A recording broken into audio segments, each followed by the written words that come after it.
All right, good morning, everyone. Thank you so much for coming.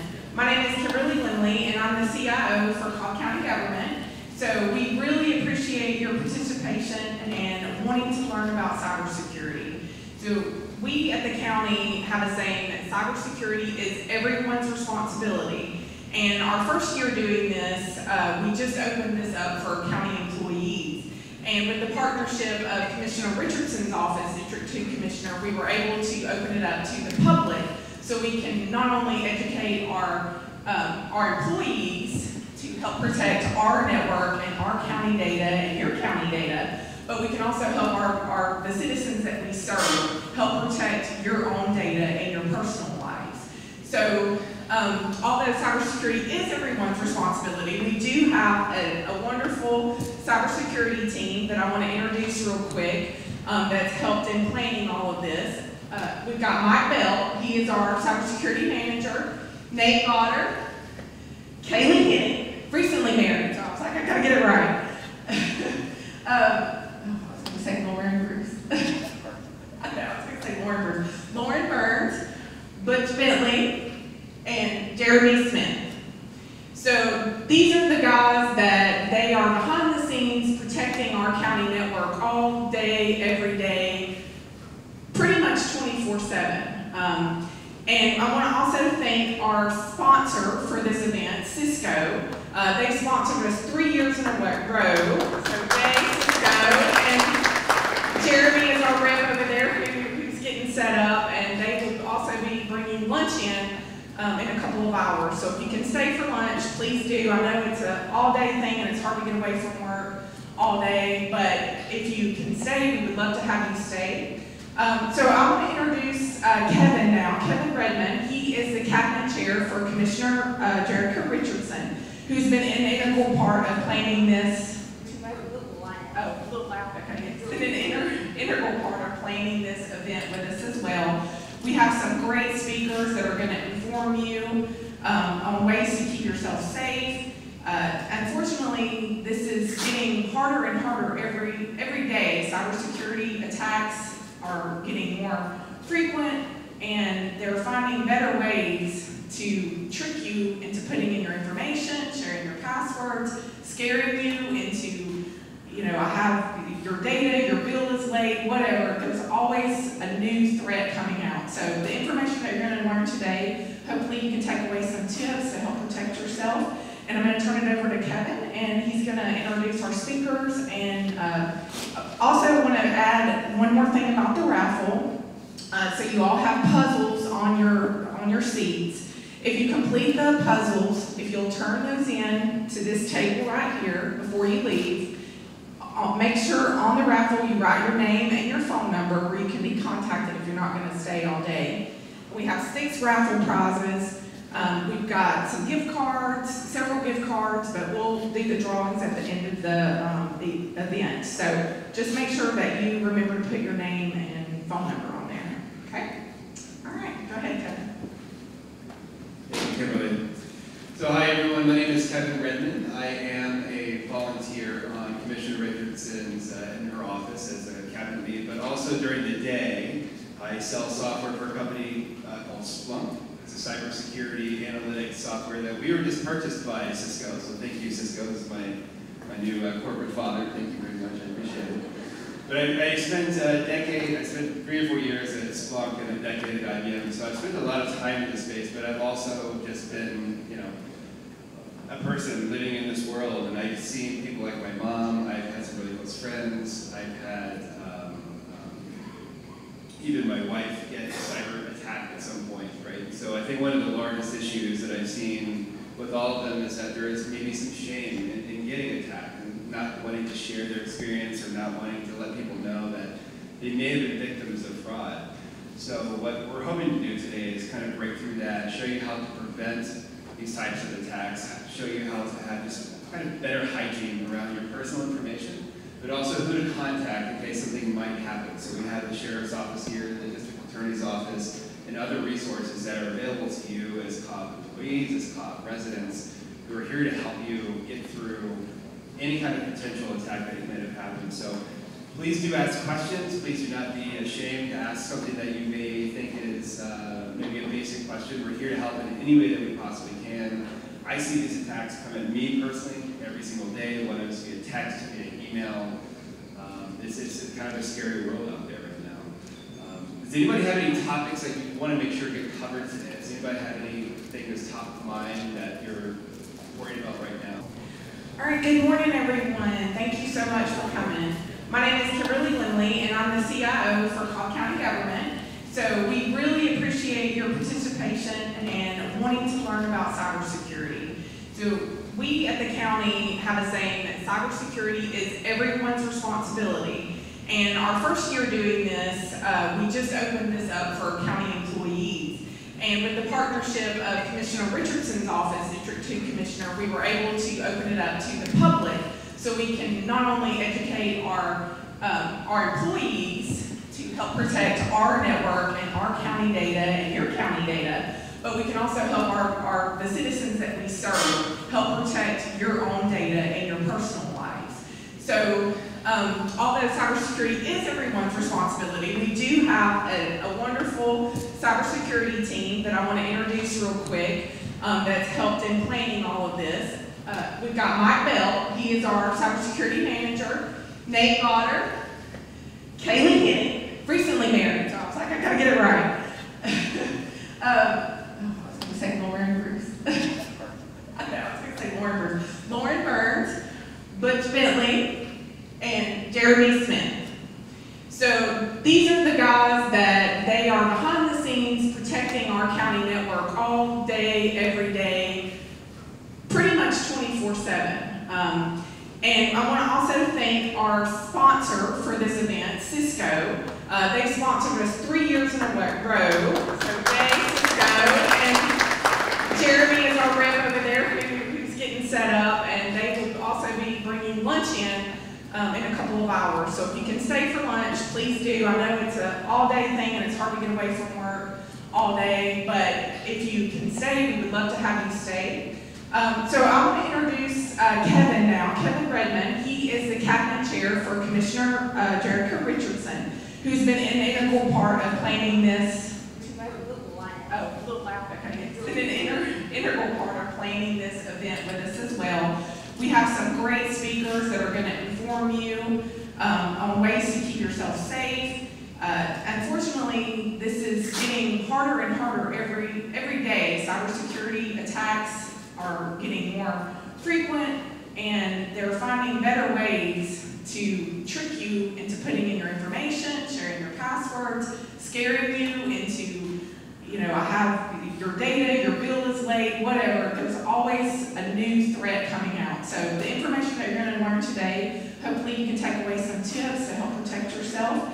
And I'm going to turn it over to Kevin, and he's going to introduce our speakers. And also want to add one more thing about the raffle.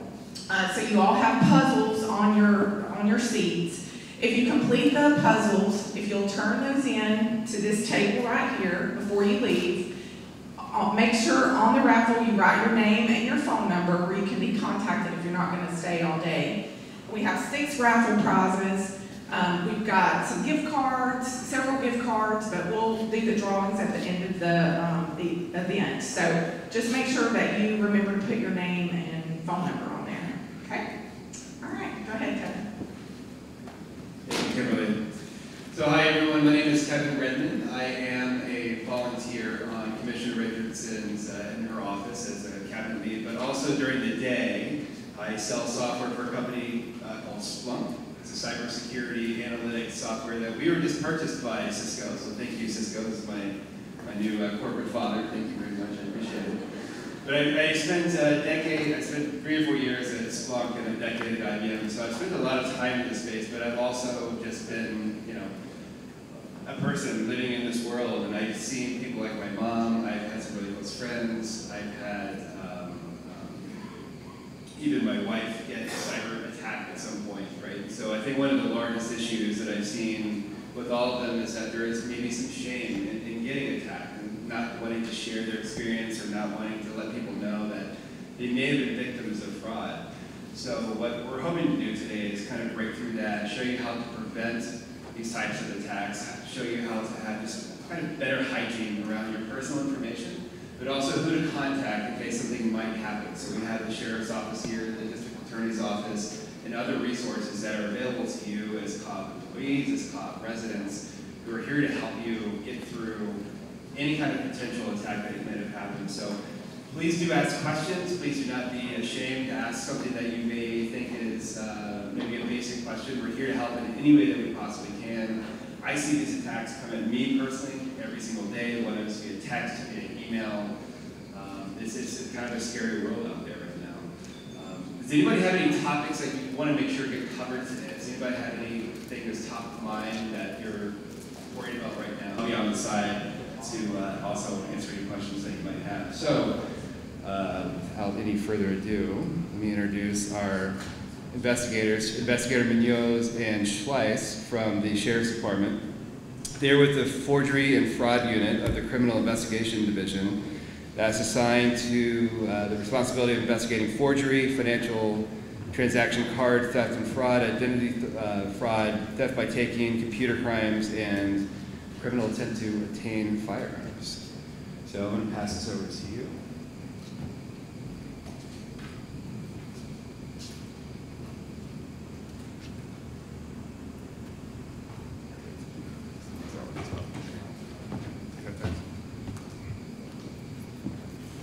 Good morning.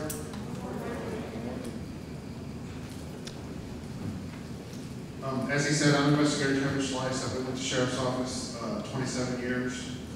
I'm going to be a little slow. I know somebody in the audience today. So, she was actually my second watch commander at the jail.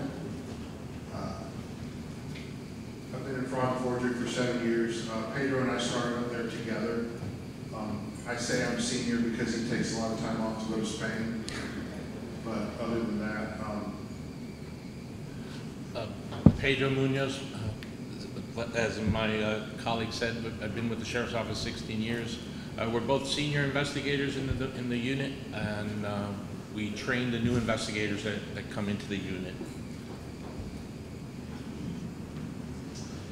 so we don't usually, what we usually do is we usually talk to elders. We go out, we do talks to senior centers like this, but we do anywhere that'll ask us. We do churches. We don't do cybersecurity per se, but we talk about the ways to prevent scams and the different scams that you might come in contact with, of which can happen on your computer. So these are some statistics from IC3.gov.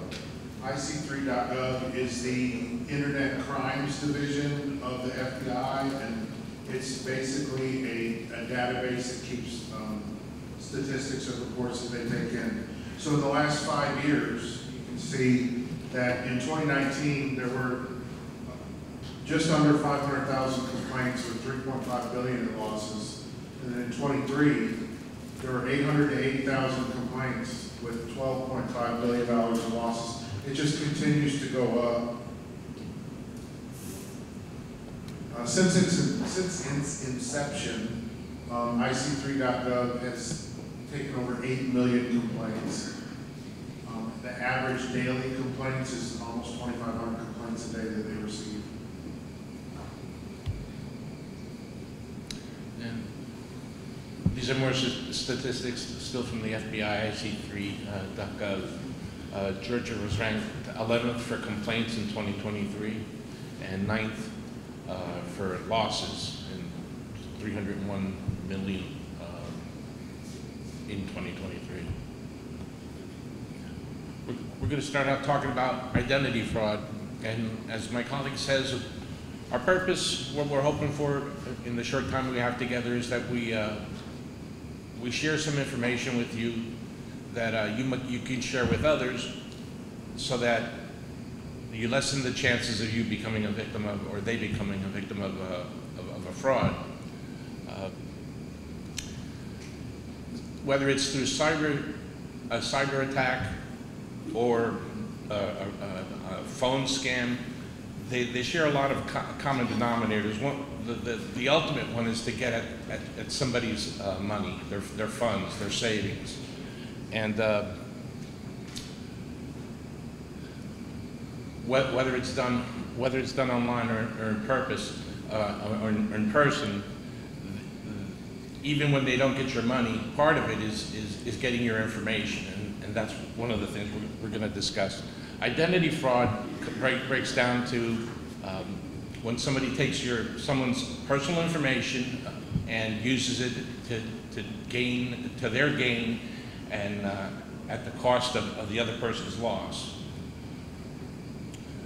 Your identifying information, it comes down to what's up on the screen: a social security number, your driver's license number, your bank account numbers, your military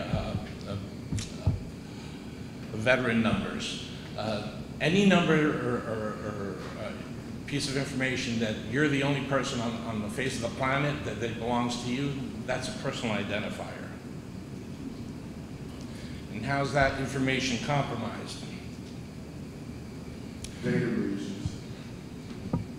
Everybody in this room, your information, who asked about the dark web? Your information's on it. My information's on it. His information's on it. There's nothing you can do about that. It's out there. These are just the ones that we handpicked to put on here. I haven't updated the years because in 23 there wasn't one significant data breach. There was a whole bunch of little ones. But who has Comcast? So in 2021, 1.5 billion customers of Comcast had their data leaked. Whether it's one little piece of information or their whole account or just their credit card number, their information was leaked from Comcast. So basically, we tell everybody, your information, it's out there. There's nothing personal or secret anymore because of all of these breaches. Just statistically, your information has gotten out there. Who puts their checks in the mail? Who writes a check in your house, puts it in an envelope, walks down to the street and puts up the little, there's a check in my mailbox flag. Smack her hand. Even if you don't do that, make sure you're going, when you go to the post office, that you drop it off in the mailbox that's inside the post office. Because at 2 or 3 o'clock in the morning, you know, anybody can walk up to that mailbox and take their time and fish out every last bit of mail that's in it. So I have Regions Bank. I don't know who you bank with. I'm not asking who you bank with. I can go on my app right now, and I can tell them to mail a check to you. And they'll write a check. It'll still be my check. It'll still be my account numbers on it, and they'll mail it to you. I don't have to pay for checks anymore. They write it for me. They pay the postage. And they probably mail out. So how many people do you think, Regions, how many customers do you think that have that use bill pay? So every day they're probably sending out a stack of checks. So what are the odds that mine's going to get singled out at the post office? And there's a Region, and I'm sure Wells Fargo and Bank of America have the same deal, all the big banks. But like I'm with Greystone Power, I'm in South Paulding, so I'm with Greystone Power, and it's an electronic transfer. I tell them to pay my bill, and they pay them electronically. They don't even mail a check out. So the bigger corporations are going to have a deal with your bank that they don't even have to send a check out. You tell them to pay it, and they send it electronically with that information. So there's not even a piece of paper out there with your information on it. They do it for free. And if you're still using checks, all somebody needs is the numbers on the bottom of that check, and they can snap a picture of one of your checks, and then they go to the Office Max or Staples and buy check stock, and as long as they can print those numbers on a blank check, it doesn't have to have your name on it, doesn't have to look anything like your check, it doesn't have to be signed by you. Somebody will be able to empty out your bank account. And that's why we say to be careful when mailing them out. The days of going into your bank and then knowing who you are gone. The days of them getting a check in your local branch that you wrote, because that's where it should go, and say, that signature looks off, let me call them on the phone. That's over. Transaction cards are another way your information gets compromised and into the hands of criminals. And that could happen, something as simple as sitting down for dinner somewhere where you hand your card to a waitress or waiter that has to go to the machine and they're out of sight. Or even at a drive-through, all somebody has to do is take a picture with their smartphone of the front and back of that card, and they could be shopping online before you're ever home. How do you counter that? Don't use your debit card. Use a credit card in its place. It doesn't stop it from happening, but it stops it from impacting your life a lot worse. The money, for one, isn't coming out of your bank account and causing you to maybe bounce a check or some other payment because your funds are now all of a sudden short. If it's a credit card that you're using, as long as you're paying it at the end of the month so that you don't incur behind interest rates, it's not coming out of your bank account. And then if it happens, you report it, and then ultimately it would be the credit card company's loss instead of yours. And it won't impact your life as bad. The top scams from the FBI, IC3.gov, the imposter scam, whether it's we're going to shut your power off, or we're the sheriff's office and we have a warrant for you, you missed jury duty, or the grandparent scam, or a window pops up on your computer that says you have a virus, please call tech support. All of these will create a sense of urgency. Your power's going to get shut off. Your grandson's in jail in New York. Your computer's going to get shut down. All your information's going to be gone. They all create a sense of urgency. The business email compromise, we could have it at the top of the list for today's purposes.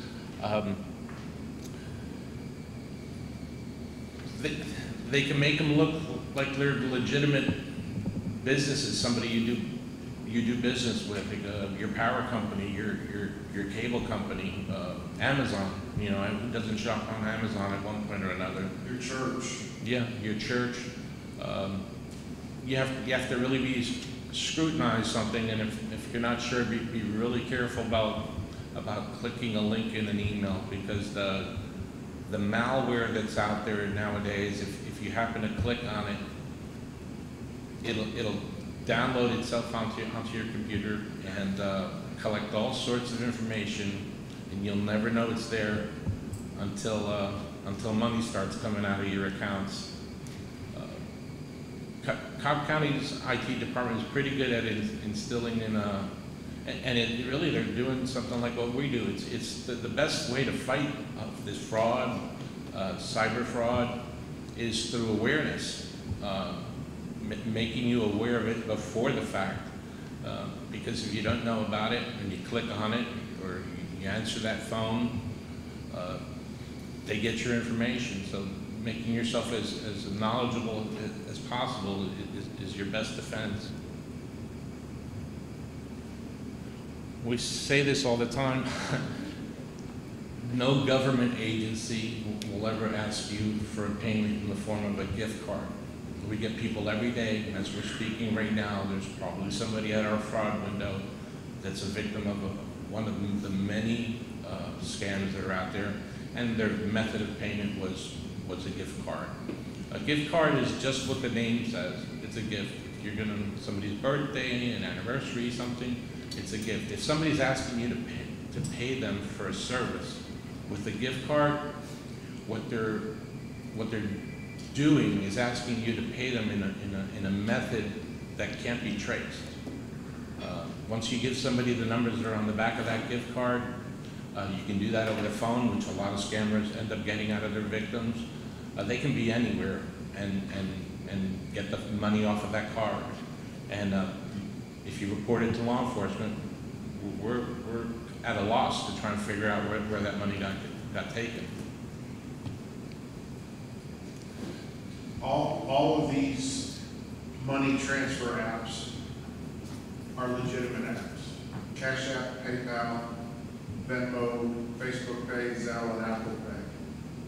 We just ask that you know who you're sending your money to when you send it. If you find a product on Facebook and that you want to buy and they demand payment beforehand and they want you to pay PayPal, friends and family, it's probably a scam. You'll pay them friends and family, you're not getting that money back. Just know who you're sending your money to before you do.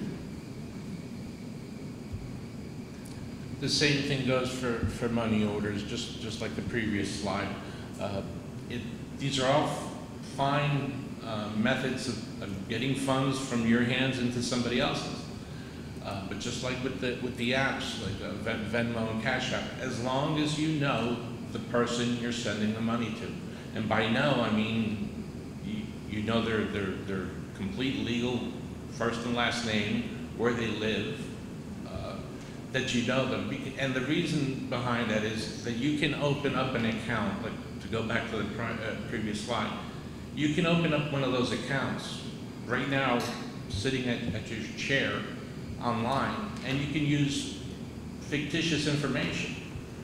And so if you're paying somebody, sending them funds through one of these methods, and they opened up that account using fictitious information, we're not going to be able to identify them. And so that's why it's important, as long as you know the person that you're sending those funds to, there's nothing wrong with these methods. Just be wary if it's a stranger that if they were standing next to you, you couldn't identify them because you've only spoken to them through email, text, or by phone. Never send large amounts of cash through the mail. We've dealt with more people than we care to that have sent hundreds of thousands of dollars in FedEx packages, UPS packages as part of a scam that they were involved with. It's untraceable. It's illegal.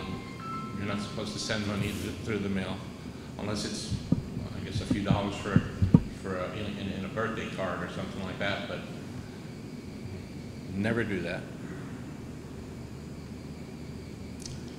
Elder exploitation. More from IC3.gov. As you can see, the largest demographic of the population for losses is the 60 plus, 3.4 billion in 2023. But everybody, for the scams, for everybody is subject. As Pedro says, if all it takes is if the stars align and you answer the phone and you're in a hurry and they say your power's about to be shut off, I need $500 in Apple gift cards, and they keep you on the line, if the stars align, it could happen to anybody, any age group. And the 60 plus group, they've been around longer than everybody else, obviously. So they have the best chance of having saved up, having a retirement. They have better chance of having money. And to complicate it and add insult to injury, they're a generation that grew up differently than I think the days we're living now.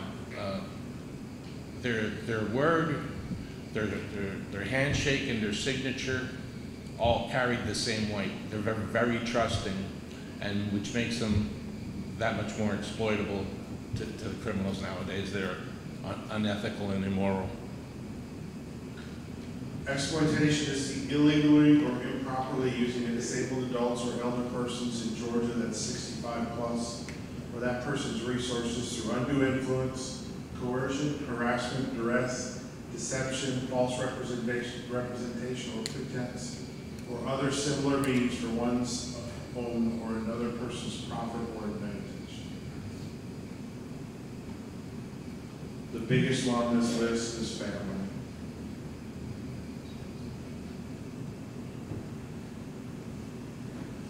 You can report it, aging.georgia.gov. You can call that number. You can call us, and we'll report it to APS, then we'll look into it.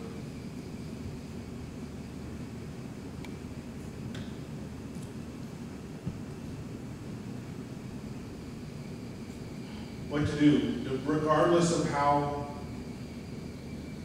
the fraud happens. Contact the companies, the creditors, Walmart, whoever the charges are. Get a copy of all 3 of your credit reports. Annualcreditreport.com. You can get a copy of all 3. They allow 1 a year, free from all 3 bureaus. If you want a second, Georgia allows 2 free, but you have to send it by, you have to request it by mail. File a report with your local agency, which here would be the sheriff's office. Report it with the federal agencies, FBI, the IC3.gov, and the FTC, FTC.gov, Federal Trade Commission. They do investigate cases. They have to be tempting to them, if that makes sense. High numbers, high amounts of victims that connect for them to eventually look into it. But they do keep data on the country on how these things went, how they occur, and where they occur. So it's good to report to them. Freeze your credit. How many people in your credit's frozen? Every hand needs to go up. It needs to be frozen with all 3 bureaus. It's free. You can thaw it out for a day if you're going to go in to buy that new BMW. You can thaw it out, and they'll run your credit, and then you can pick up the card, and it'll refreeze. If you didn't raise your hand right now to say that your credit's frozen, right now as you're sitting there, somebody from one of those data breaches on the dark web that comes across your information, they can be opening accounts, getting loans in your name. That damage can be undone, but you can avoid the hassle and the inconvenience of dealing with all that just by freezing your credit. That's the way everybody's credit should be nowadays. Its natural resting state is frozen until you need it. Know the difference between a fraud alert and a credit freeze. For an example, LifeLock. There's a bunch of companies out there like LifeLock. If paying them $30 a month gives you the warm fuzzies, for them to watch your credit for you, that's fine. If you freeze it, I'm here to tell you, in my time up there, I know of 1 case that the person knew the important questions to get a credit report unfrozen to get a loan. The criminal knew 1 case out of Hundreds. thousands. Check your credit, annualcreditreport.com. Don't carry your card with you. If your credit's frozen, I don't think anybody has a Social Security card anymore. They just know the number, it's in the safe. Know who you're talking to on the phone when you give information. Don't just because somebody calls doesn't mean that they deserve to get your information from you. And this is, it's fans.gsccca.org. If you own property anywhere in Georgia, not just in Cobb County, you can register there, and if somebody goes into the deeds office and files a fraudulent quitclaim deed on a property that you own, you'll get a text message or an email, whichever you provide. They came out with this, I came across it, we were always getting questions on what to do about title crimes. We haven't had that many, and since I saw that they came out with this, now we share it with everybody, because a lot of people don't know. I didn't know about it. And the only other thing I'd like to touch on, I think I overlooked, is one practice that I personally use, like with my cell phone. I have hundreds upon hundreds of blocked numbers on here. I don't answer my cell phone because we get every day in our office we get scammers calling us. I don't answer this if it's not somebody that's already one of my contacts. Anybody else has one chance only to leave me a message, and then I make the determination whether to call them back or block them and go on. It doesn't help with a lot of these scammers that are using VoIP numbers, voice over internet protocol, internet numbers. They can create 100 of them a day. It doesn't stop them, but they can't call me again from that number. I don't answer it. I don't play games with them. I don't want to give them anything, not even the knowledge that the number they just dialed is a viable number, so they can compile a list and sell that. If you don't answer it and you don't ever talk to them, they can't create that false sense of urgency. They can't run any of these scams. The only other thing I'd touch on is the grandparent scam. If you have, anybody here has parents, even if you don't, have a safe word. It doesn't matter, like we haven't seen it where AI has recreated people's voices and to use them to fool you into thinking it's your family member. But it can easily be countered if you just have some type of a safe word, a password, a family password, that if you ever get a call and it sounds like it's a family member that's in some kind of trouble and they need your help, and they're asking for money, if they can't provide that password, then you know it's not them. Hang up the phone and call your family member. They'll probably tell you they're okay. Thank you very much.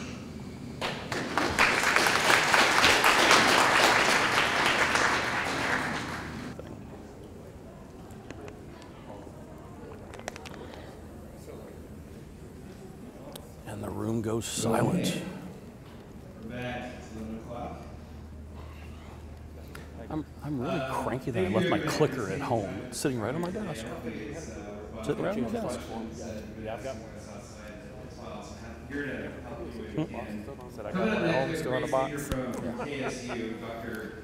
Andy Green. He's an assistant professor of information security and assurance in the information security department over at KSU. He currently serves as program coordinator for the information security and assurance undergraduate degree program, as well as faculty advisor for the award-winning student-led KSU Offensive Security Research Club. So Green has almost 2 decades of experience in information security. Before entering academia full-time, Andy was an information security consultant focused primarily on the needs of small and medium-sized businesses.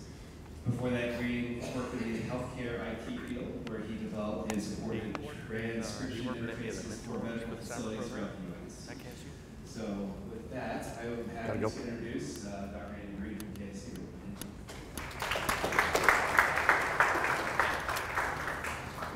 Thank you, sir. Good morning, everyone.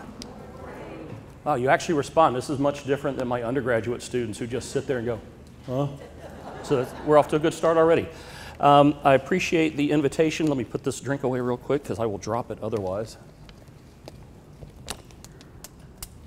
And I'm happy to be here and going to take a few minutes to talk with y'all about some research that we've done with a couple of colleagues, one at our university and another one at North Carolina A&T. Before I get to that, we love students. If you got kids, send them to us. The Board of Regents tells us we have room, so we'll take them all. 46,000 and change, but if you want to talk with me about any of the degree programs, any interest, anything like that, I'm happy to stick around and answer any questions you've got about that kind of thing after we're done today. So what's driven me in my research since joining academia is a very simple premise. I love the academic theory, right, that my colleagues work with, where they want to get into the theoretical substance of why people do things and why things happen. But at the end of the day, if I can't do something that I can put in these folks' hands to help keep people safer, then I think I'm wasting my time. No disrespect to my colleagues who love the theoretical stuff, but I'm an applied hands-on researcher. And so that drives the type of research that we've done here, where we're looking at a very real problem. And it's a simple and scary one, because I have personal experience with it.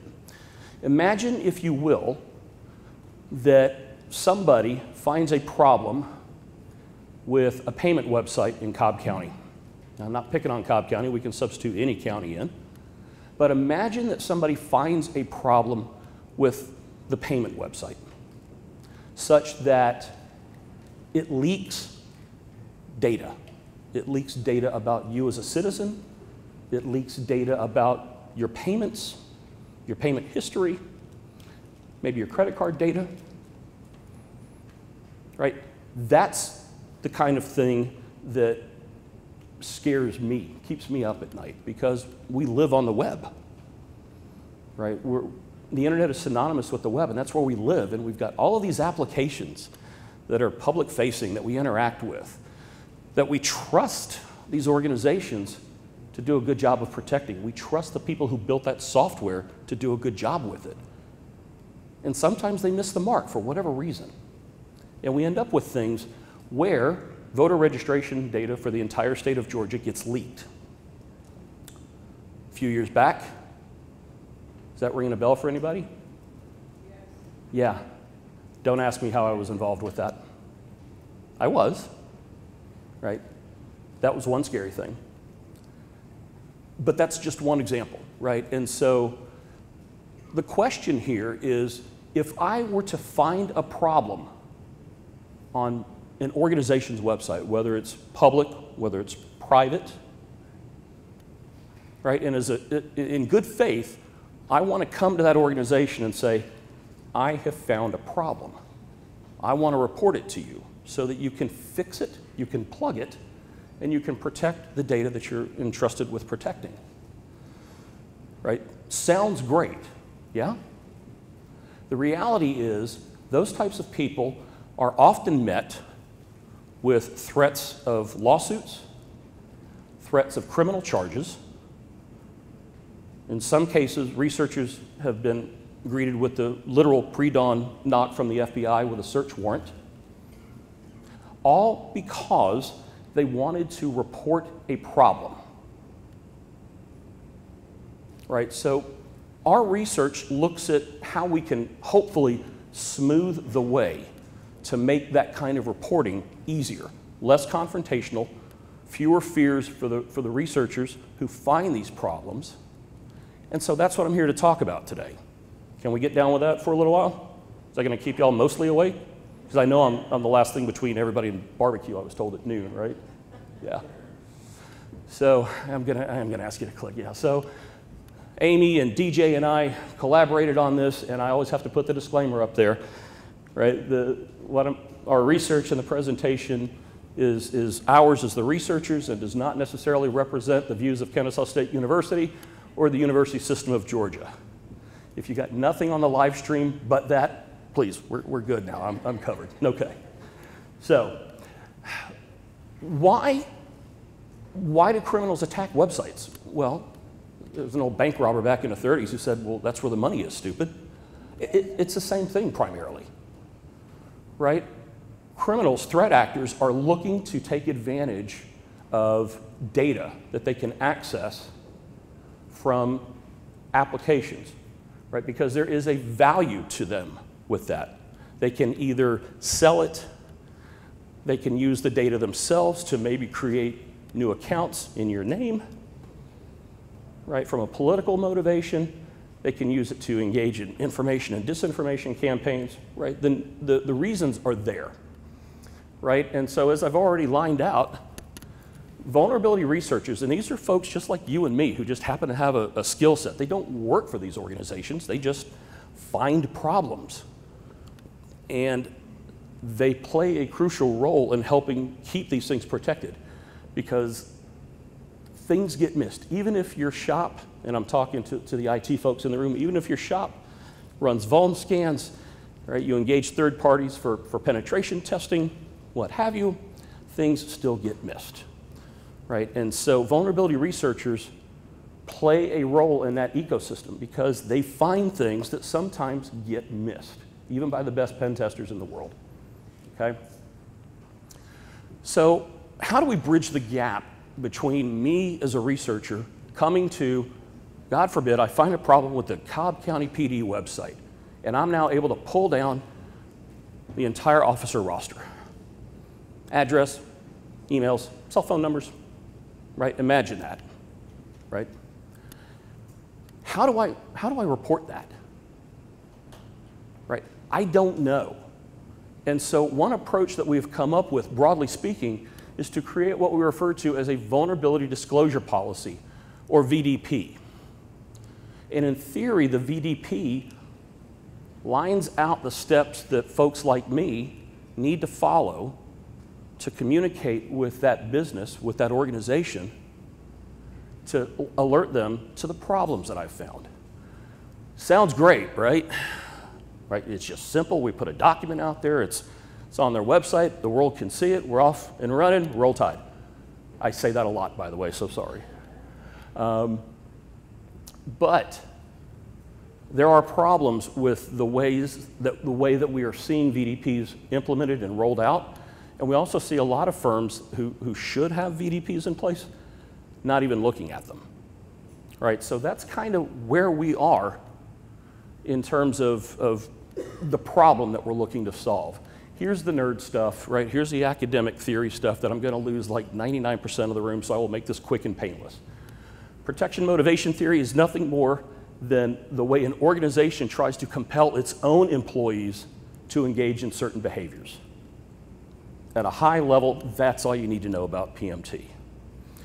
Right? So we asked, how can we use PMT to examine this? Because PMT is a well-tested model. It works. It's effective. We understand how it works. But it points internally to employees. Right? I can fire an employee.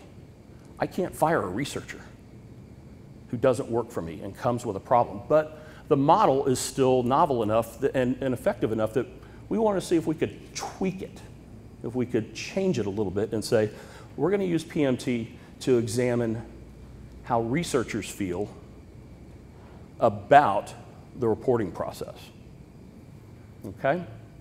By the way, if you have a question, please put your hand up, and I will do my dead level best to address it.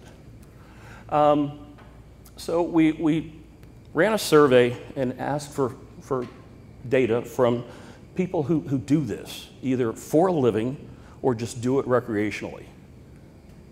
Like, nobody flinches at people who do this recreationally. It's a thing. We're nerds. This is what we do. And so we ask questions related to certain aspects of the reporting process and how a VDP either helps or hinders their willingness to report. And so what we're looking to do ultimately is remove the fear, right? Because if I'm afraid that I just reach out randomly to, again, Cobb County Police Department, and I tell them that there's a problem, right? Even though I live in Cherokee, they may get angry. They may think I'm the threat because they don't know me,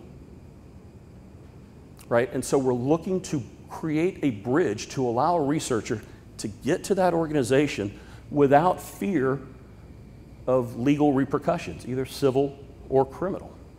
So that's really what we're looking to do here, right? So why is this a problem? From a legal perspective, federal law is all over the board. It's just straight up a mess. There are multiple pieces of federal legislation that govern cybersecurity in general, including things like the Computer Fraud and Abuse Act, which is a horrific piece of legislation that needs to be overhauled, and the Digital Millennium Copyright Act, okay? So these laws in particular were singled out by researchers as being problematic. They felt that the legislation, as it currently sits, chills the environment, makes them less likely to report because they're scared that they're going to be looking at federal charges. And this has happened. There have been some U.S. attorneys in other districts throughout the country. I'm not aware of anything in the North Georgia district, but there have been AUSAs in other districts who have tried to federally prosecute a researcher for bringing a problem to an organization's attention. So this is very real. This does happen, right? As I've already talked about, we're scared, right? We're scared about retaliation, right? Either reputationally, right? The company can engage in an all-out PR campaign to sully my reputation, to talk about me in negative terms, right? As I've already talked about, civil lawsuits, criminal charges, right? It's a scary landscape for vulnerability researchers. On the positive side, a few years back, then U.S. Attorney General Eric Holder released some guidelines to clarify circumstances in which U.S. attorneys could use the CFAA to prosecute cases like this. Problem with that is that they're just guidelines, and AUSAs are free to, after consultation upstream with Main Justice in D.C., to disregard those. And the guidelines as they were published were almost as problematic as the problem they were trying to solve, right? There's an old adage in software development, fix one, break two. This fixed one, this broke five. But it was a good faith attempt, and you know, we need to recognize that. So vulnerability disclosure policies. This is a public-facing document that is available for anybody to see that talks about your obligations as a researcher, right? The organization says, here's what I expect of you. Can maybe discuss systems that are in scope, systems that are not in scope for testing. How do we report? And then on the organization side, in theory, they grant what we call safe harbor, right? Where they give an assurance in this policy that if you do what we ask you to do, Mr. Vulnerability Researcher or Ms. Vulnerability Researcher, we're not gonna take legal action against you. And maybe we agree to publicly acknowledge the problem on some timeline after we fix it. All right, so in theory, that's what it's all about, okay? But they're just, we're all over the board with that because this is kind of a new idea. We're still trying to figure out how to write this. So we've talked about PMT already. We can move on from that. Our twist on it led us to the creation of what we refer to as the Vulnerability Discovery and Disclosure Model, the VDD, because academics were nerds and we love our acronyms, okay? So as I mentioned, we are looking to take that and apply it to non-employees, specifically within the scope of vulnerability reporting, and ask, how does fear, how do the rewards, and how does self-efficacy impact your likelihood to report a problem that you found? Go ahead. Some more nerd stuff, sorry. This is just telling you that we put together a test survey and we took it for a test drive and we gave it to some experts and they gave us feedback on it and we made some changes and came up with a pretty solid survey instrument that we could release out to researchers. Don't worry about power, sample size, and effect size. More nerd stuff, that's math. That's just to ensure that the number of responses that we got based on our model is statistically valid to support the conclusions that we come up with based on the data. So we shared the survey, 7-point questions, scale, right? We shared that online, and that's when the fun began. So, yeah, we go ahead. So as soon as we put that survey online and started asking for the community's help, right? The internet's a lovely thing. Twitter's a lovely thing. LinkedIn is a lovely thing. Mastodon is a lovely thing. Facebook is a lovely thing because it helps you get a message out to a broad audience pretty quickly. And sometimes that audience contains bad actors because we offered financial compensation for the completion of the survey.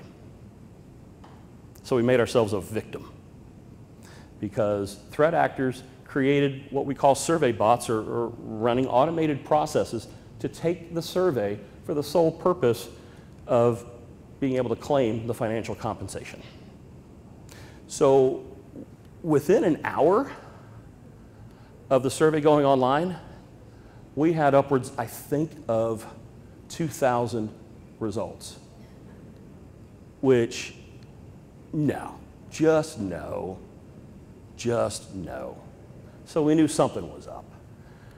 Figured it out pretty quickly. We shut the survey down for a little bit and then asked ourselves, how do we fix this? Because it was bad, it was not good. And so Once we figured out a process to separate survey bot responses from legitimate responses, multi-step process, which is actually going to be a separate paper all on its own, we whittled it down from whatever number we started with down to just short of 200, which seems, on the face, more appropriate. Okay? So our respondents were based in the United States. That was one of the criteria we asked them to meet. We also asked them to ensure that they had submitted a vulnerability finding to an organization within the previous 12 months, I think it was, 12 or 24 months, because then it would still be kind of fresh in their minds. So what we got from these folks, white male, not a surprise in this field, 32.4 years with 7 years of experience in the field. And that falls roughly in line with national statistics for the most part, but we did have some limitations in terms of race and ethnicity. In other words, we were skewed too much in one direction when you compare it to the national statistics. So from a research perspective, that creates what we call a limitation, where we're not sure that this is as representative of the population as it could be. All right, so more nerd stuff. I'm not going to bore you with all of this. Just understand that what we did was pretty cool mathematically. Winnowing the responses down was an interesting process. And then doing the principal components analysis, PCA, again, don't worry about that. Just know that what we were looking to do was find a set of criteria that we thought were there, right? And that's driven by the questions that we ask. And so when we ask a question, we're really asking to get to the underlying purpose for the answer to that question. And so once we did all of that PCA, right, we ended up with threat appraisals, coping appraisals, fear, and protection motivation intentions. We analyze those separately and put those into what we call a higher order construct. Again, more nerd stuff, but it's simply a way to take individual components and maybe group them together into a kind of a next layer, next level type thing. All right, so what did we find? All right, we asked researchers about their fear. Right? What we found is that, and we asked them fear to themselves, fear for the organization. Right? In other words, if I don't report this, am I scared this will damage the organization? Or if I do report this, am I scared that it will hurt me, right? And so what we found, surprisingly, because we didn't think that, quite honestly, researchers would care if it hurt the organization, turns out they do, which we found surprising. We figured they would be scared for themselves. That's kind of common sense. But the thought was, well, you know, if the organization doesn't care, why should I care? Turns out researchers do. Can we back up one? I'm sorry, forward one. I thought we'd back up one. Threats, there we go, okay. So the finding that they do care is a novel contribution because we hadn't really explored that in the academic literature. And so it's interesting that researchers do care about the organization, right? So organizational threat appraisals are a significant factor. In other words, if I don't report this, I think this could really do damage to that organization. So that's good. The fear component, right? We're looking to reduce the fear, as I mentioned already. If you want people to come to you with problems, you can't greet them with a 2x4 upside the head. Really is what we're saying, which is common sense, right? But when different entities within an organization get involved, risk management, legal, compliance, and they start weighing in with their opinions, legal will tell you by and large, we have lawyers in the room? We have any attorneys? Thank you for what you do, and thank you for what you do. But legal will tell you a lot of times, share nothing, say nothing, because of the concern that what you say or release can be used against you in legal proceedings at some point in time as an organization. So they weigh in. Risk management says, I don't know, boss. May take a hit reputationally if we talk about this, right? And so it's a complex decision-making process within the organization as to what they do, and that shades and impacts how they choose to interact with the researchers, right? Because if the organization's default position is, we don't want to know, we don't know you, we're going to make it difficult for you to do this, and we may sue you, right? I mean, I spent 3 years as a freshman at the University of Alabama, so I'm not that bright, but even I get that message. You don't want to hear from me, right? So that's a concern. So it all comes down to, A, how the organization philosophically, operationally wants to deal with these things, right? And then B, how do they craft the VDP in such a way to send the message that they choose to send.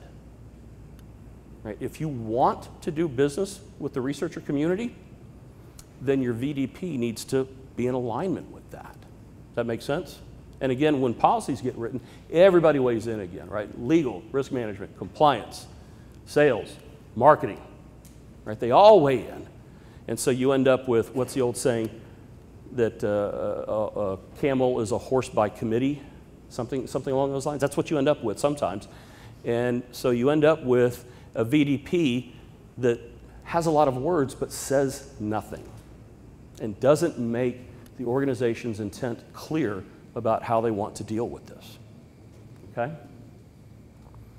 So when we talk about adaptive rewards, what we're talking about is how do we, as an organization, compensate the researcher? Do we? In what ways?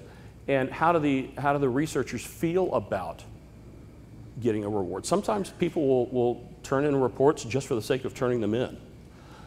There are, and this is a separate entity that's closely related, but the concept of a bug bounty. And bug bounty programs are structured to tell researchers up front, if you give us a vulnerability that we rank in this category, right? Let's say 1 through 5, with 1 being, we can go, up to 5, which is the building's on fire. Right? Bug bounty programs specify what kind of compensation or recognition or reward the organization will provide to the researcher. And so those are separate from VDPs, but they're also interrelated. You can have a vulnerability disclosure program without a bug bounty program, but it's almost impossible to have a bug bounty program without a vulnerability disclosure program. Because again, if I don't know how you're going to respond to what I bring you, unless the bug bounty program has got like a lot of zeros to the left of the decimal point with the reward, right? I'm probably not gonna report, or I'm gonna be less likely to report, right? And so, again, when it comes to what do we do with VDPs, we need to document this, right? As an organization, we need to make sure that we need to clearly state, yes, we do have a bug bounty program. Here's where you go file the report through the bug bounty system. And then the other things that we talked about, which is safe harbor, right? Scope of systems that we can do that are eligible to be researched. And that goes a long way towards chilling the room in a good way, right? Because it's hot out there right now. Like I have found in the last 30 days, 3 problems with public-facing websites that because I don't know anybody in those organizations, I'm not reporting them, right? I only have to be investigated by the FBI once to scare me. It achieved its purpose. Okay? So, efficacy, it's a fancy word to talk about your innate belief that you can do something. And so we looked at that because that's a component of PMT. Really all that you need to know here is that if you think you can, you can. If you think you can't, You can't. That's all that you need to know there. All right, so what did we find? All right, we found that researchers want clearly defined VDPs. Not a shock. We also found that organizations don't know how to craft VDPs, and that's the meat of our practical contribution, which is on the next slide. We'll hold here for a minute, but yeah, you can go through all that. The theoretical stuff is fine. But what we talked about here and what we provided specific guidance for in the study is a roadmap for organizations with key elements that they need to consider including in their VDP.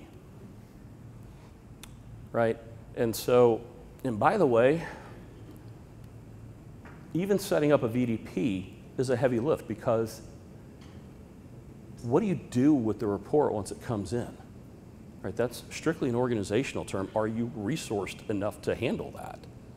Another story for another time, right? But you don't just roll a VDP out on a Tuesday and say, yee-haw, hooty-hoo. Right? You've got to make sure that you're ready for the flood of reports that could theoretically come in. So just something to think about. Adaptive rewards and an overall sense of safety can create an environment where researchers are more likely to report, and the benefit to the organization is that they find out about a problem they may not have known that they had, whether it's a level 1 or a level 15 on a scale of 5, and sometimes that happens.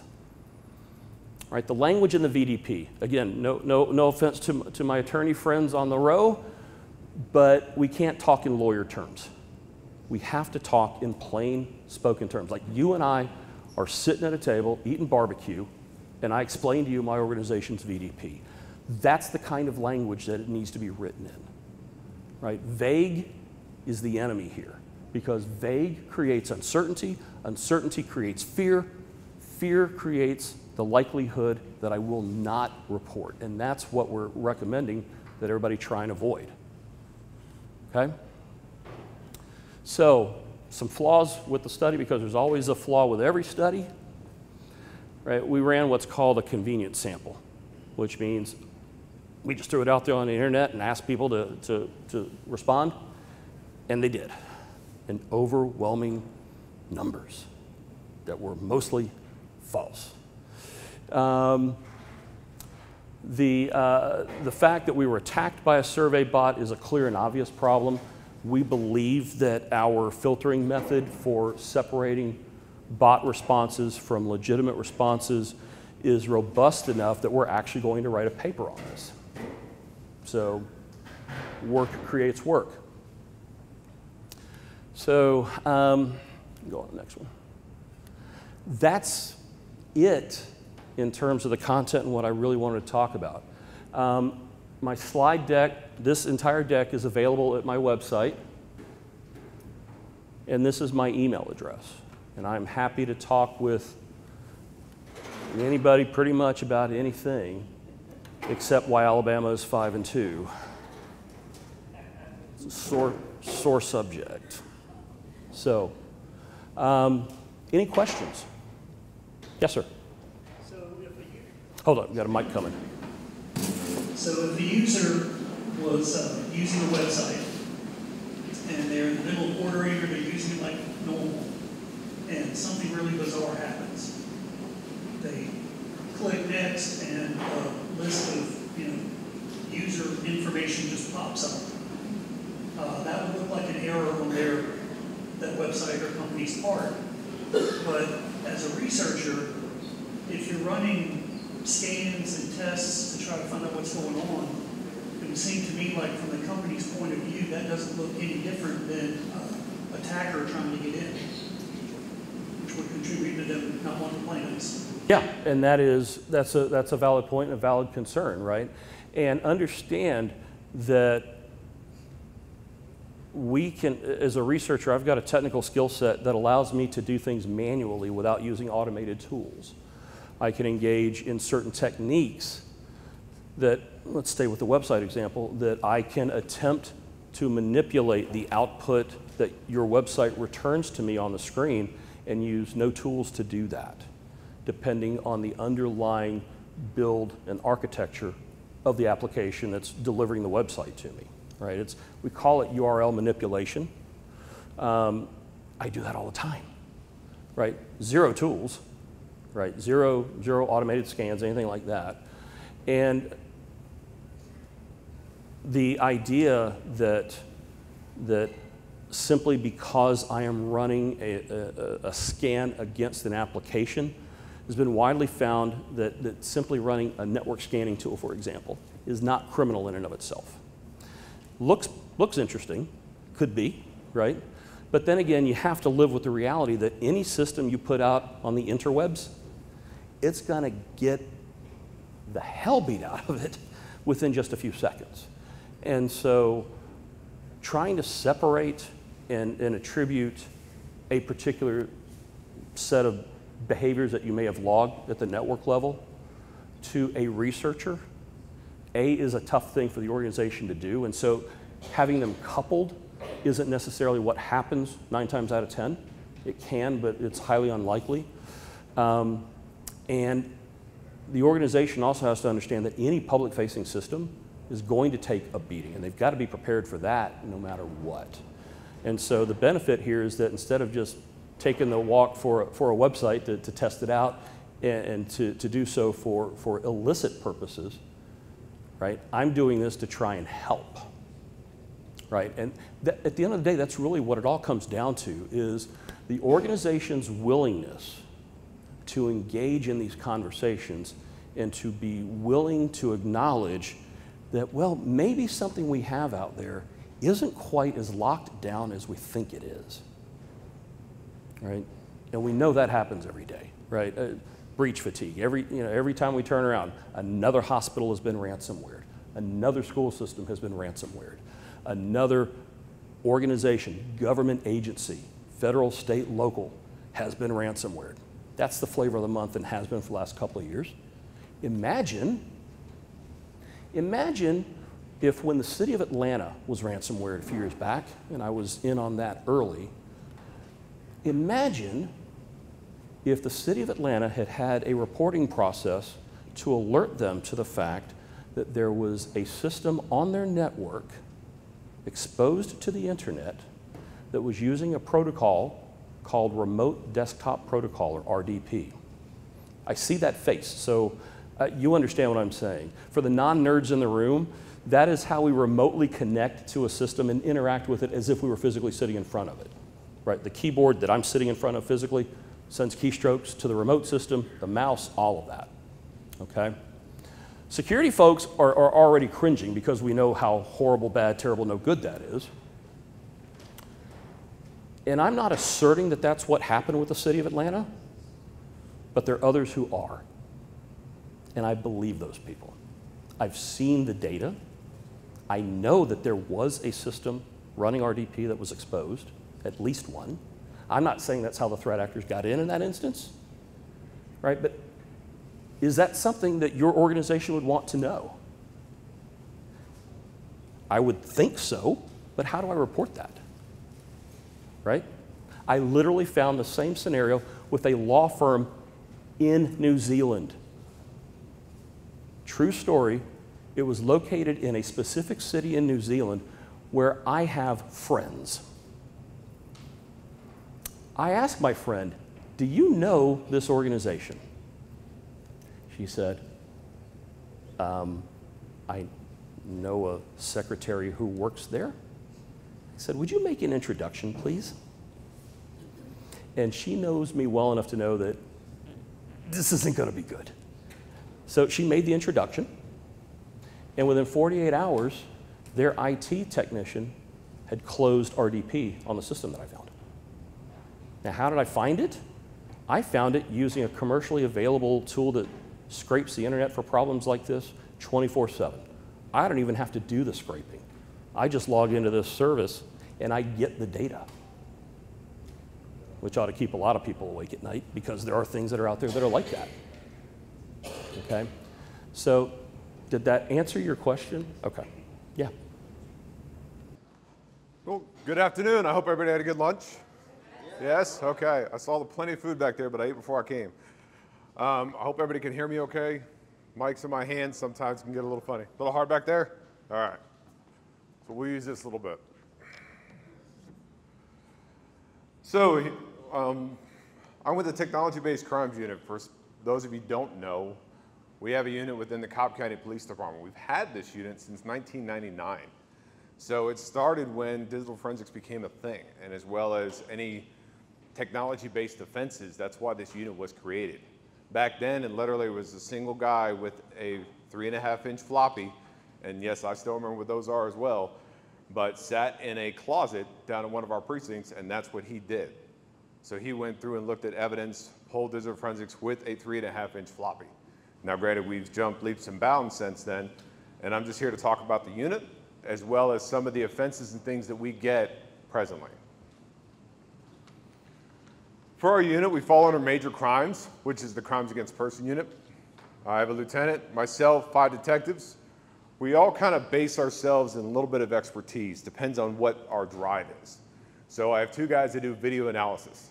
So when they need to get a video or something from a DVR system, they want to try to either correlate it.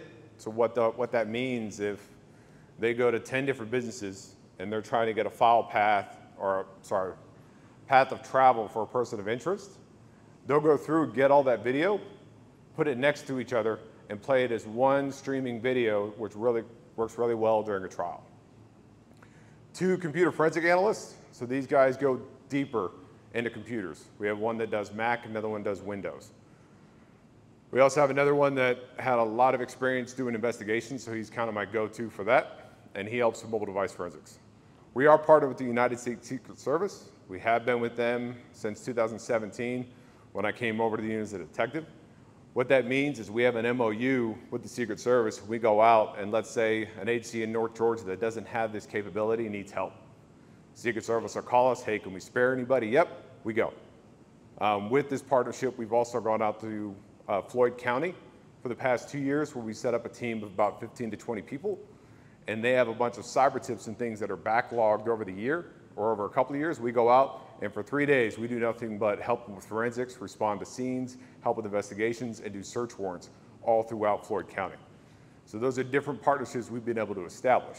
And through this participation, it offers a lot of free training for us and resources. But there's 3 primary functions within our unit. Digital forensics is one of our biggest ones because, like for all of you here, you all have a cell phone. And a lot of the crimes that are being committed involve some type of technology, whether it's an infotainment system, a smartphone, you name it, it has some type of component where there's potentially evidence on those devices. So we get that a lot. Criminal investigations, we'll also investigate crimes. We'll talk about it here in a little bit. We do investigative unit support. It may not involve digital forensics. It may just be something they just don't know what to do with, but it has electronic evidence that was received from Facebook, Instagram, cell phone company, whatever. They'll come to us and we'll be able to help them through that any way that we can. When it comes to digital forensics, with us, it depends. We try to do what we can with what we got. So like for all of our phones, it's a cat and mouse game. We can support what the tools can't support, but there's things that are happening continuously and we're always behind the 8 ball. It's really hard with that because they're all private companies, whether you have Apple, Android, or what have you. So we try to support what we can. Detective Pilgrim on the left, he's doing some refresher training for ISP, which is known as in-system programming. So the size of your piece of hair, it's a 40 gauge wire that they have to try to solder to something that's smaller than a pin tip on a board at different points. Then we have to use another tool to get that data off. And that's a way of reading information off various devices. Detective Lopez, for our computers, we'll take the computer apart, pull out the hard drive, and get the image. For training for us, we all come from a law enforcement background. We all started the uniform patrol, either went to investigations and came right in. But I've kind of set the standard on what we're looking for as far as training once they're here. We set the baseline. The baseline for anybody that wants to do computers is the International Association of Computer Investigative Specialists. It's the computer CFCE certification. That is a 4-month testing process. They have to go through either a 2-week course or do it remote. They have to do a test every month, which is usually 50 to 75 questions. It includes full narratives, not necessarily multiple choice, and they have to work with a coach over 4 months. Once they get a blessing over those 4 months, then they have 2 tests they have to take. One is a practical, where they actually have to do an investigation and they have to go really down and dirty and look at the ones and zeros and be able to articulate what they mean on a report before they get blessed. Then they have to take a multiple choice test, which is timed at 3 hours. And I've had to do it. It's intense. It'll almost take you up to 3 hours. For anybody that does video analysis, they have to go through LEVA, at least levels 1 through 3.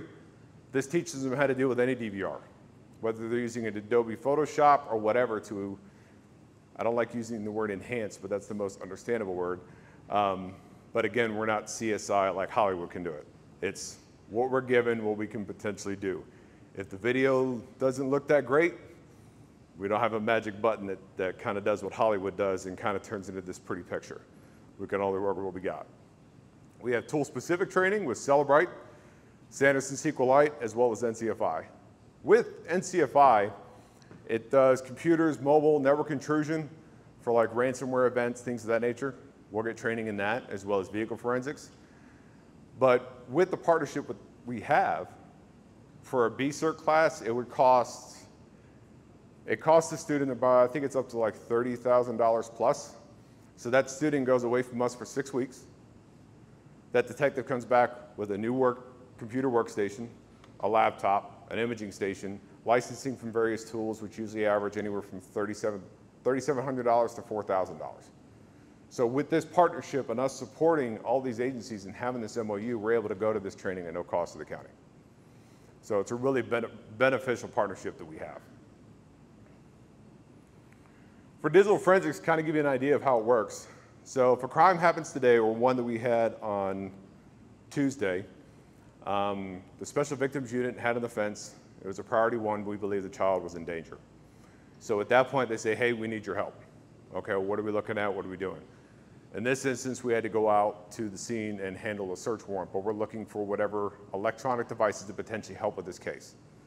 So we go out, we'll try to figure out what they've got. They make a request to us. The next thing we need to make sure we have examination authority. We can't just nilly-willy take anybody's phone and say, yeah, let's just take the data.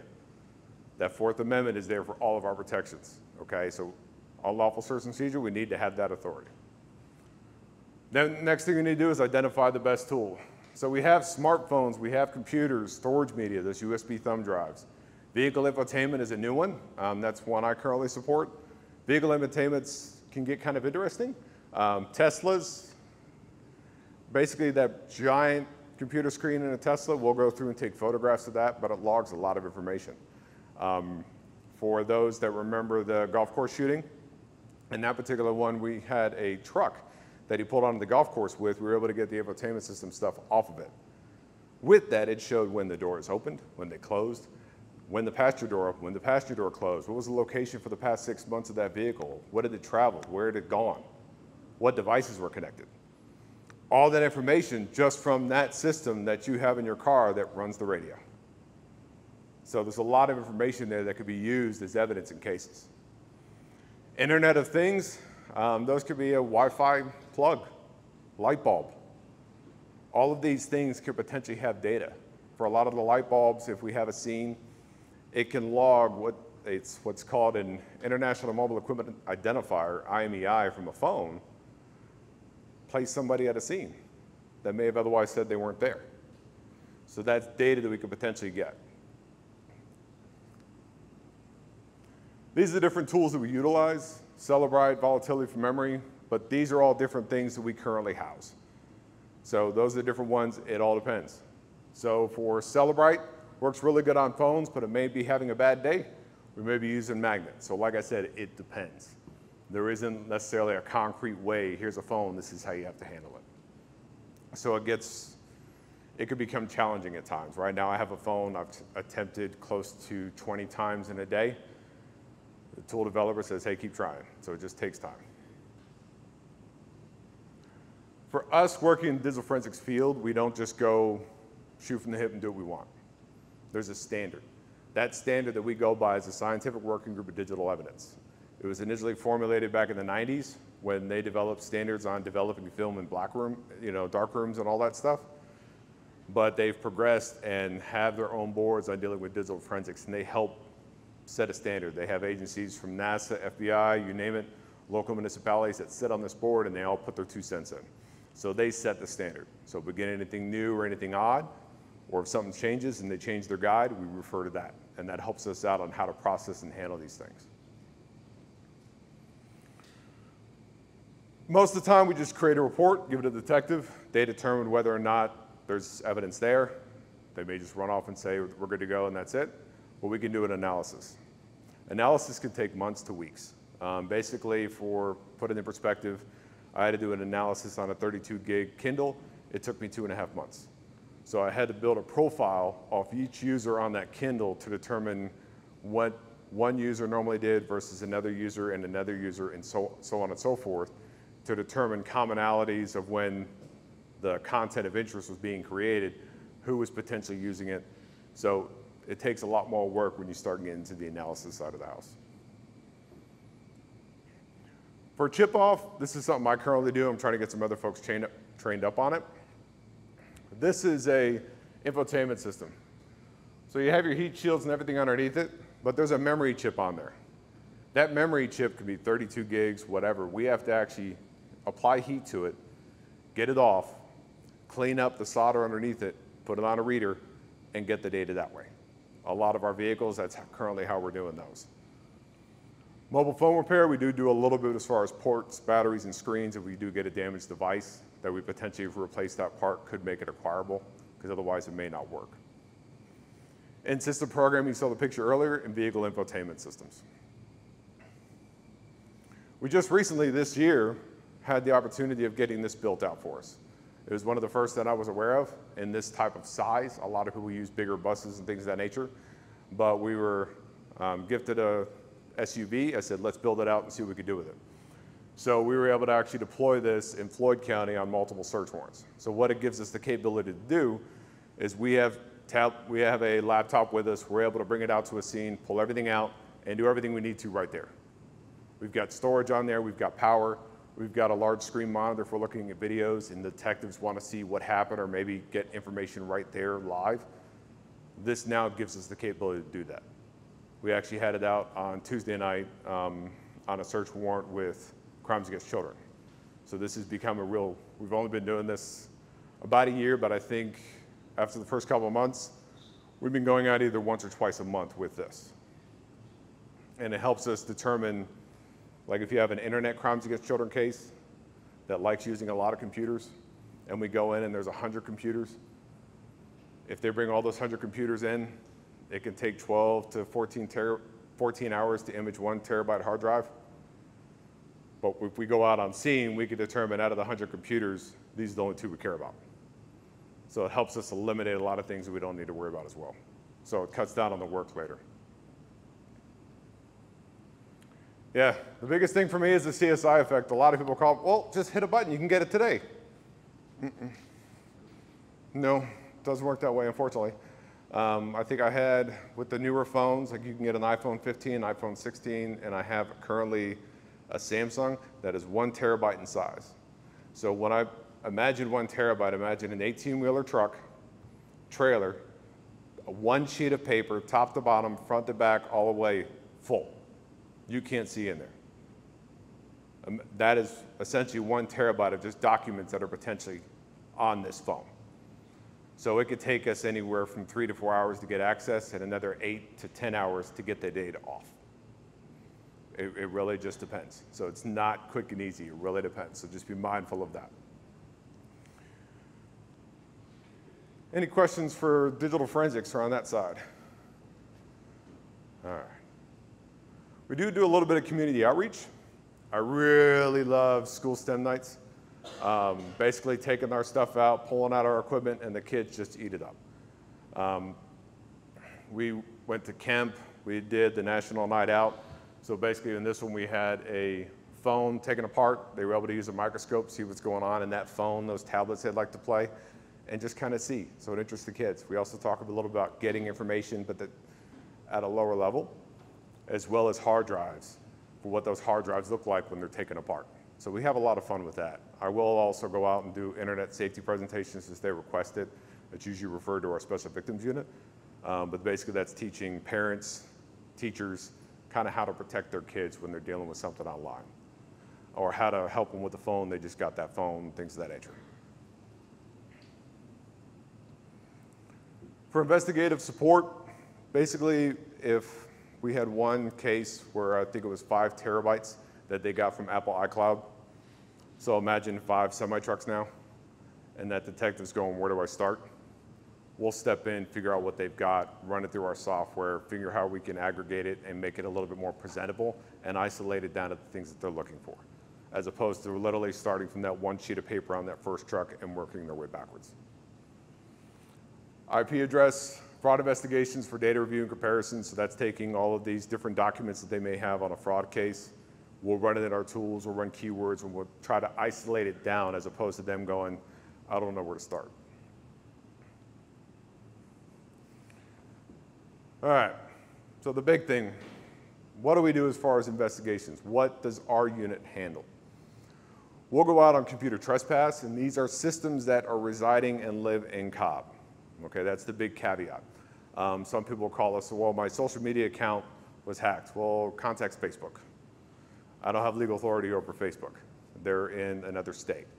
But when it comes to computer trespass, it is any unauthorized access to a computer. And the computer doesn't need to be your desktop. It could be a tablet, it could be a phone, something like that. Computer theft, and I don't mean the physical taking of a computer and running away. I mean going into a computer and taking data. Computer invasion of privacy, so that's the unauthorized access to computer network with intent of getting information off of it. Computer forgery, alters, delete data, and then computer password disclosure. We've actually had the opportunity of going out and responding to incidents. We went to one large company here in Cobb. They had a ransomware incident. Basically what they do is they call us. We will go out. We'll try to collect as much evidence as we can. We may identify who patient 0 was and then try to see if we can get an image off that computer, and then also identify the family. What I mean by family is that the ransomware names and different things were kind of categorized into different families. And how the families are investigated now is different field offices on the federal level will get those families and get all the information and then figure out what they could trace from that. But in that particular instance, we're able to identify what the family was, where it was running. And then from that point, they get private firms to go in and try to fix what happened, get their system back up and running. Because our main role is just to go in and collect the data and figure out what we can investigate. That's kind of the misconception. People call us and think that we're going to come out and fix their entire network system. We don't have the time or the manpower or the knowledge to do that. So we leave that up to the professionals that do it as a side thing. We had a Cobb County construction company last year. It was a construction company located in Cobb. And this particular one, it was an email. The CEO at that time had clicked on a link within his email, which then granted access into their company server. And once they pulled out all the data, what they do is that's when they hit the ransomware. So for ransomware to happen, they don't necessarily get access to your system and hit it. They could be in your system for a year. They could be in your system for 5 years. It's when they get everything they want first, that's what they do on the way out. Because what they'll do is they'll pull the data, they'll have it, then they'll shoot the ransomware. Hey, we have your data. I want you to pay $15 million in Bitcoin or $100,000 in Bitcoin, depending on the size of the company, and they do their research. These are large companies that just do ransomware. Like you imagine a ransomware has, like for most businesses, we have a customer service section, a technical section, and this other one that handles the sales. A lot of these larger companies that live overseas are constructed just that way. You want to use our ransomware software? Okay, you're having technical issues, contact our technical support. It's a business. They make billions and billions of dollars of this. Through 2015 to current, I mean, it was a constant thing. City of Atlanta, local governments, infrastructure companies, all of these companies are being hit. So a lot of it started from an email. Denial of service, a lot of it's poor password management. I had a company here in Atlanta a few years back. Basically, the person that had the overall access to this entire network had really poor password management. And I'm talking very basic passwords like password 1234. And this controlled their entire system. So basically, once a person, all they have to do is just keep hitting it, trying all these passwords over and over and over again. That's why you'll hear me say again, password management. But they keep hitting it over and over again, and all of a sudden they get access, and now they're in. They can go in and change your password. Just that quick. And it depends on the security of the website, whether or not it can handle that. It really depends. But password management ended up bringing this whole system down. For companies breached in 2023, there was over 3,000. We don't hear about them a lot of times unless you're following it or unless you're part of that company. But that's like billions and billions of employee or data records that are now out there. So when your phone starts blowing up all of a sudden with these random numbers that keep calling, there's probably a data breach somewhere or somebody sold my information to something. So with that, these companies are healthcare, IT services, infrastructure. All of these are being hit on a regular basis. So you have to be mindful. You have to be cognizant of what you're doing online and where. Password management is a big one because when they're getting your data off that healthcare because you're using MyChart or something like that, and that's the same password you use for your banking account or your retirement account, they now have access to that, and now they're coming after your banking stuff because they're going to search and hit up different ones with your email that they've got from this one and try to use it on the other one. So when it comes to managing this stuff, you've got to be mindful on what's out there. Cybersecurity firms, telecommunication, and manufacturing. Video's not playing, but who's heard of spoofing? Who's familiar with what spoofing is? I know my IT guys in the back. Okay. For those that don't know, spoofing is essentially calling somebody, but changing the caller ID. I've been called by my own number before, which I thought was funny. But basically what they do is they're able to generate a call, say I want to call you, and I have it come across as, let's say, your local hospital. And it'll come up as, let's say, Kenneth Stone Wellstar, and it's calling you, but in fact it's me. So they're able to do this. Tracking it and tracing it, it's extremely difficult because most of it ends up flying overseas. So it's not something we have a button that we can go on and press. There is no magic button on the internet where you can stop all negative traffic or get rid of the picture that you shouldn't have taken that you don't want mama to see. So when it comes to spoofing, you need to be cognizant of what you're looking at or who you're talking to. Where this has gotten a lot of people in trouble is they'll call because they've got, let's say, your friends list, and they know that you have a daughter named Susan. They're going to call, change the caller ID to where, let's just say it's Susan, and they do an open Google search to find out if there's a number out there for Susan. So they're going to replicate that Susan's number to come across to your phone.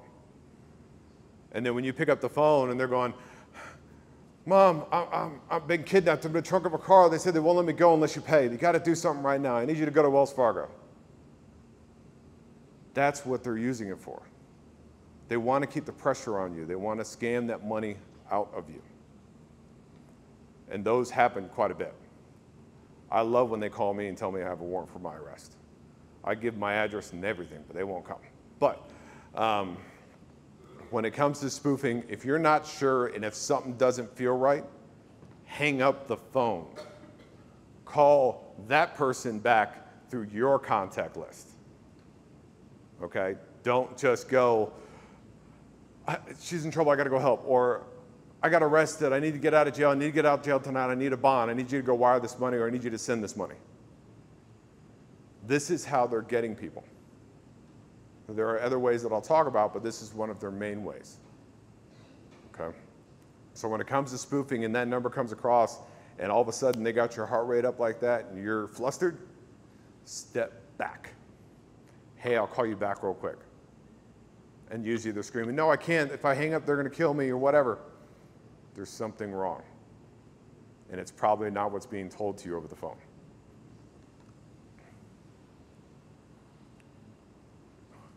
What about this? Who's ever got one of these? Hey, your shipment's been delayed, or hey, Amazon, somebody logged into your account, click this link. I get those about once a month. You click that link, it sends you to a fake Amazon page with a reset password. So what'll happen is when you do that, it won't go through. But you think you've resetted your account. They're using your previous password and now they're accessing your Amazon account. Okay? Same thing with this one, Bank of America. Someone's accessed your account, click this link. That's what they're doing. And now we're trying to get into your financials. Same thing can happen with a retirement account, an investment account. This isn't hard information to get if you know what you're doing on the internet. What about that one? Hey mom, I can't talk, I was kidnapped. They said you must send money to this. That may get your heart rate up a little bit. Slow down. Use your contacts, contact that person, and find out what's really going on. They want to pressure you, because when you start making pressured decisions, it may not be your most logical decision that you can make that day. And that's how they get you. They keep pressure, pressure, pressure to where you will fold and send them what they want. And the next thing you do is you're going to call me, or you're going to call the fraud unit, hey, can you get my money back? And I'm sure you heard from the fraud unit, yeah, it's not a great chance. Because most of the time they ask for cryptocurrency and we can't seize that. That's very challenging to seize. Or another one, UPS, your package has been delayed. I wasn't expecting a package. Or if I was, I already have the tracking number and I'm going to go to the UPS website and see it for myself. There's other ways to verify what is coming your way, okay? Make sure you take the time to do it and just don't go off the link. Yes. I'm a retired fraud analyst, and you're raising, I'm a retired fraud analyst, and you're raising a really important point. And I just want to reiterate it in different terms. The most important thing is whether it's phone call, text, email, whatever, do not believe anything in that message.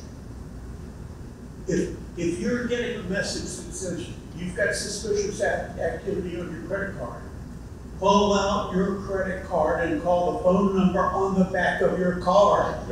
If you respond to the text or the email and you call their phone number, you're calling the criminal and you're giving them the information that they want. Don't do anything until you go find a correct phone number. If it's a utility or whatever, go look up Xfinity and call their phone number that you've got independently. Don't believe anything in that message. So you're raising an important point. I just wanted to reiterate it. Appreciate it, sir. Okay. One thing that's changed recently are the phishing emails. I find these hilarious. But my wife laughed. She had to send it to me immediately. But basically, in this particular ones, what they've been using, hey, I have access to your system. I know all the weird things you're doing in front of your computer. I can see it on the cameras in your house. And I know you live at this address. Oh, and by the way, here's a picture of your house from Google Maps. Okay, so you went on the internet, found my address, which you can get off most tax assessor sites, and then did a Google picture and then put up this random email together. Yeah, that's what they did. even when my computers don't have any cameras on them. But apparently they have access. This one, I've gotten a lot of phone calls recently. I think I had 4 last week on people that got this particular style of email, and usually at the bottom it says, here's a picture of your house. They even got my house wrong. They got the one across like 2 houses down, which I thought was funny. But they have a link in there. I know what you're doing. I know all those crazy things you're doing. I'm going to tell your friends or you're going to pay me. Don't worry about it, just delete it. Because more chances than not, they don't have access to that type of system, okay? For FCC consumer information, you guys can scan this. This is something I created, this isn't malicious, but this is the consumer website for the FCC. They have a bunch of pamphlets, information, and videos like that spoofing one earlier that just has open source information for you out there on how to protect yourself and what's going on. It talks about romance schemes. It talks about spoofing. It talks about all of these fraud actions that people are doing and gives you a resource to go and look at it. I think I see a couple cameras going up. Let us see for a minute. Let's say you see something weird. You get that weird email, or you get a bunch of phone calls from this weird number and you're not quite sure what to do with it. Maybe you didn't send them any money, so it's not necessarily a crime for law enforcement to get involved in. But what say that you want to report it to somebody? You can do an IC3 report. This was created by the FBI. If they get a lot of information on one particular thing, they may look into that, but this is a method to report suspicious activity. Different numbers, odd things you're dealing with, electronics, things of that nature, you can report it by creating an IC3 report. And if anything comes across that's familiar with others, that gives them kind of red flags to look into it and see what's going on, or something they can investigate.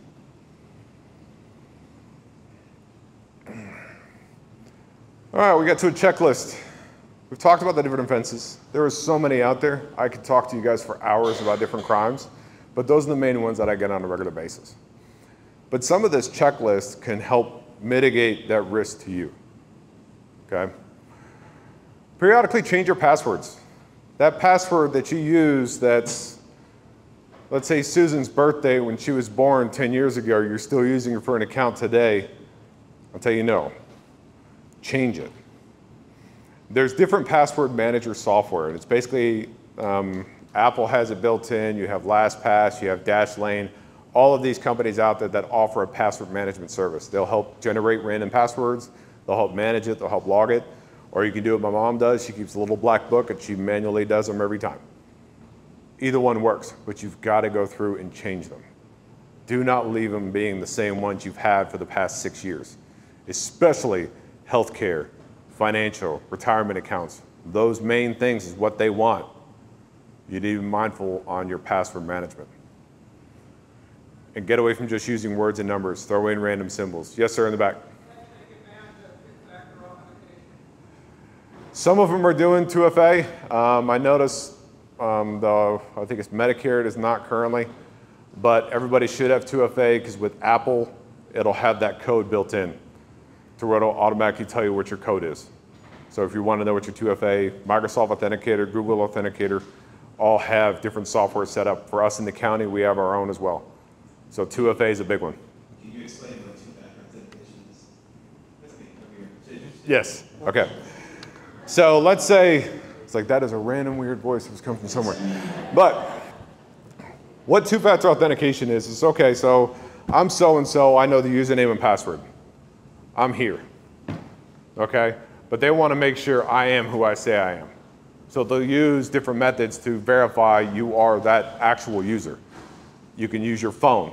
So your phone is physically with you. That is the number that you've tied into your account. So that person that may not have your phone won't be able to get that two-factor authentication. So what will happen is through the different software things that are on your phone will trigger and they time out usually a 6-digit code, and then that's what you also have to enter into your accounts. If you don't have that set up, set it up. Especially your retirement, financial aid, if there's an option, set it. Because that's just gonna help an additional step for you to secure that account. Because again, if they get your password in your email and you don't have 2FA set up, they're potentially in your account. But if you have two-factor authentication set up, they need that extra step that they may not be able to have access to. Thanks for asking on that. With that, public Wi-Fi networks, don't use them unless you have a virtual private network. It's a VPN service. Malwarebytes, NordVPN, Xfinity. What it does is it randomizes your address and things of that nature within the network to where it makes it harder for anybody to trace what you're doing. Also, another point of view is Wi-Fi networks don't access anything sensitive. No banking, no healthcare, nothing. Nothing sensitive while you're on a Wi-Fi on a public Wi-Fi, okay? Always call the company yourself with a validated number. We talked about that earlier. Call the family through your own phone. You got that panicked voice on the other end that's screaming, I'm being kidnapped or I was arrested and I need money now. Let me call you back. Then call through your contacts that person who says they're calling you. If it doesn't feel right, it's probably not right. Do not give private information to unknown numbers or callers. What I like to do is sometimes if I just mistakenly pick up the phone because I don't call any number, I don't answer any number unless it comes up as in my contacts. But sometimes I'll just kind of sit and listen. I won't speak because what they can do is they can use your voice and use audio software on the back end to grab and capture that voice and potentially try to use your voice to access another account through a customer service later. So if you're kind of unsure, if you just that or clap your hands, you'll hear it because that's what it's waiting for is some type of sound or a voice. And that's where you'll trigger that automated message. And that's usually a quick click. Use virtual card numbers if you can. Capital One, a couple of the credit card companies out there now, what they have is they have a virtual card number that you can create that you can use for this particular online purchase you want to make. So it's not giving them your actual credit card number, it's just giving a temporary one that that company will authorize for that period of time for you to use for that transaction. So you can go to Capital One, I use that quite a bit where it creates virtual numbers for me on that. Only download trusted applications. It's only going to help you so far, but if it kind of looks weird and there's only a few views on it, it hasn't been out very long, I wouldn't download anything as far as from the app. They try to go through their vetting process for the most part, but again, nothing's 100%. If a message looks off from Facebook contact the friend directly. If that friend just starts calling you, hey, I got this great investment, and it's the friend you just met yesterday or that you were just hanging out with yesterday, having a drink, and now they're messaging you about this, there's something off. This happens all the time. I've known quite a few people in my friends list that all of a sudden I start getting weird messages. I'm like, hey, you need to go change your account settings. And usually they do, clean it up, and they're able to get through it.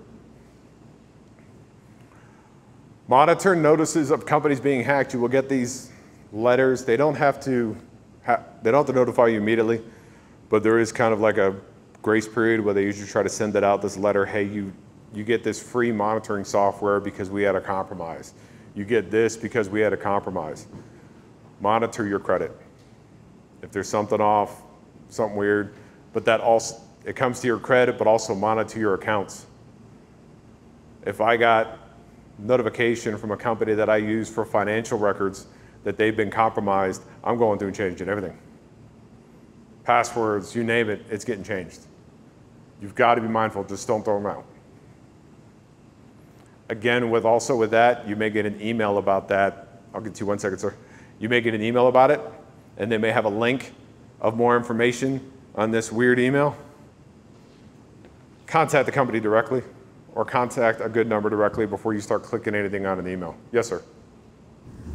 If you decide that you want to, if you decide that you want to try and do the credit monitoring thing that's being offered because of that, you have to provide your social security number. I believe in the last couple ones, yes, I believe you do. Yeah, they can do it without your social security number, and I've always been more afraid of giving them my social security number than just raising my credit. That's an option too. Like, if I were to check Gmail on my phone, I do it through gmail.com, and it says, do you want to use the app? Do I want to use the app, or do it when I just get off? You're fine with the app, as long as it is a Google app and it's not some weird email. This app and use it through the browser, which of the two, doesn't matter. It doesn't really matter. Because it all comes down to the software and the hardware that you're using. For most phones right now, Apple's really good on trying to keep up with a lot of security. Most Androids, unless you go in and get a little crazy with the technical side of it, you can change some of the security permissions, but you're good either way. No.